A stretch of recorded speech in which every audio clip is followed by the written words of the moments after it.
আসসালামু আলাইকুম, সবার কি অবস্থা? এই তো আমি কোরবানির দিনের ভিডিওটা আপনাদের সাথে শেয়ার করছি। এখানে ঠ্যাং ঠং নিয়ে আছি মহাবিপদে, এগুলো কি করব বুঝতে পারতেছি না। আমরা যেহেতু ছাগল দিয়ে দিয়েছি, আর ওখানে এই যে ছাগলের মাথার ঘিলুটা ছিল, আর এই যে ছাগলের পেটিটা, তার পাশে একটা খালা ছিল, খালা আমাকে এগুলো পরিষ্কার করে দিয়েছে। আর নয়তো বা আমি কী করতাম আমি ঠিক জানি না, আমি এগুলো পরিষ্কার করিনি কখনো।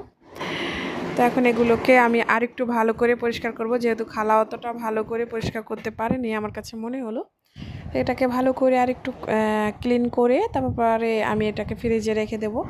এখন যেহেতু বিকেল হয়ে গেছে এই ভিডিওটা করতে করতে, তাই আমি এটাকে রেখে দেবো। আর বাকি আমি কোরবানির অনেক শর্ট ভিডিও দিয়েছি, কিন্তু লং ভিডিও দেওয়ার আমার সময় হয় নাই, অনেকটা ব্যস্ত ছিলাম, যেহেতু দুইটা সন্তান নিয়ে আমি কোরবানি এগুলো মানে ছিলাম ওখানে আর কি। ওরা যেহেতু দেখতে গেছিলো, তো একটু কিছুটা ব্যস্ত ছিলাম।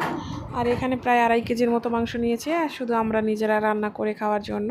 তো ওটাকে আমি রান্না করে নিচ্ছিলাম। এখানে আমি রুটি বানিয়েছিলাম জাস্ট মনে হয় 20 মিনিটের ভিতরে, এত ব্যস্ত